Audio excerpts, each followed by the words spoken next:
Nigeria's under-17 women's team, the Flamingos, have failed to qualify for the FIFA Under-17 Women's World Cup for the first time since the inception of the tournament. The girls played out a 1-1 draw in the second leg playoff round of the African qualifiers against Cameroon today. They crashed out on away goals after an aggregate score ended 3-3. In the first leg, played in Benin, Cameroon forced the Flamingos to a 2-2 draw. Former champions Heartland have extended their unbeaten run against Wiki Tourists to 8 games after a hard-fought 2-1 win in match day 9 of the Nigeria Professional Football League today.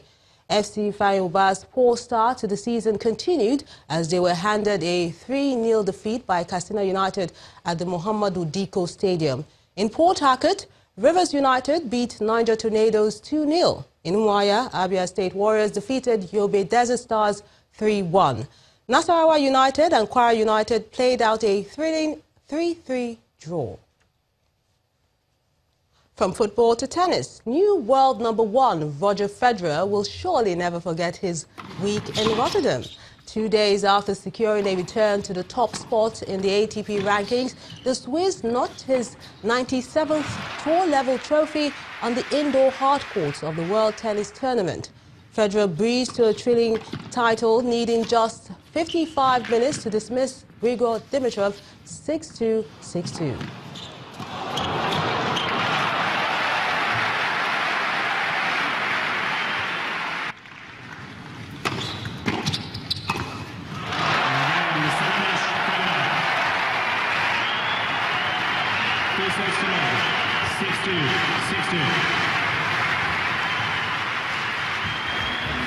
It's been unbelievable. I can't believe it. I got my 97th title, back to world #1 after all these years.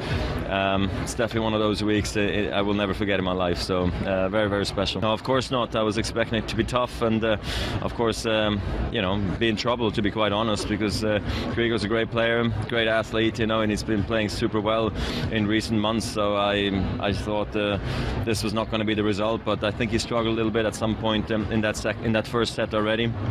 But honestly, I never looked back. I played great, felt the best by far this week, you know, and I just think I was able to execute my tennis I wanted to. And of course, Green couldn't hold against it because he was maybe feeling a bit dizzy and stuff. But I was able to take advantage of that and get the title. So I'm very, very happy, of course. He's not the only one getting a pat on the back for good performance. The International Olympic Committee has given the thumbs up to the Pyeongchang Winter Olympics at the halfway mark, saying the organizers had delivered on promises despite some empty seats in the venues. The Games, which is the first to be held in Asia outside Japan, have not drawn sold-out crowds, with several venues far from being filled. But the Olympic body said it has been satisfied so far. Through is a very important point, especially when you're able to speak mainly about the fields of play and athletes' performance.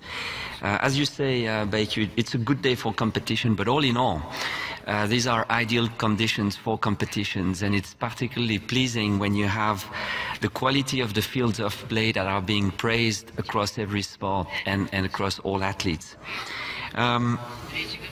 This is a result of long and hard work, obviously, by the organizers, but also with the international federations that should be praised here. They've done a marvelous job to help and guide the organizing committee. So as a result, we have really great conditions and performances.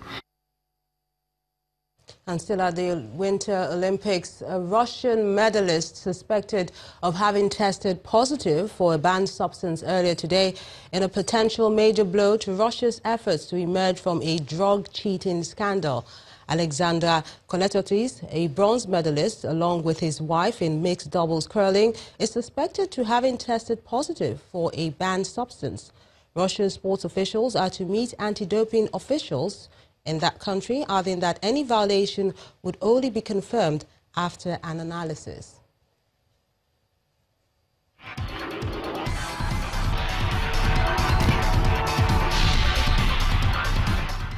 Iran's judiciary chief is asking for a probe into what led to the death of 66 people on board a passenger plane.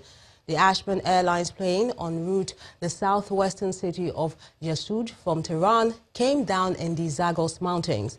According to airline company officials, the flight left Tehran at about 8 a.m. local time and disappeared from radar about an hour later. There were 60 passengers, including a child, 2 security guards, 2 flight attendants, the pilot and co-pilot on board that aircraft. Though search and rescue teams were deployed to the site immediately, emergency efforts were hampered by bad weather. Iran has suffered several aviation accidents in recent years and has an aging aircraft fleet. An explosion near the Israeli-Gaza border has hit Israeli soldiers, injuring 4. The Israeli army says a Palestinian flag was flying in the area, and when the troops approached, they were hit by the blast. Israeli troops carried out separate airstrikes on Hamas targets in Gaza in response, while 2 Palestinian teenagers were killed by tank fire.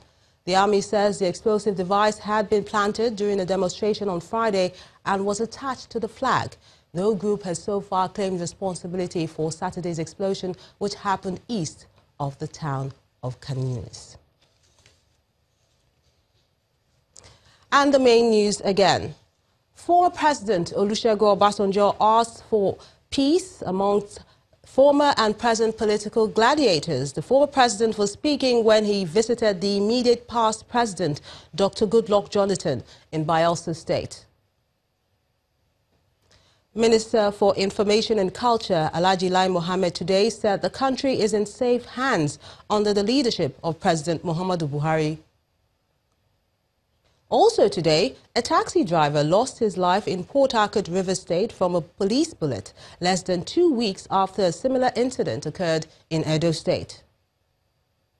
And Iran's judiciary chief has called for a probe after 66 people were feared dead from a plane crash at the Zagros mountains in Iran. And that's the news at 10 tonight. Thank you so much for watching. I'm Melinda Akinwami.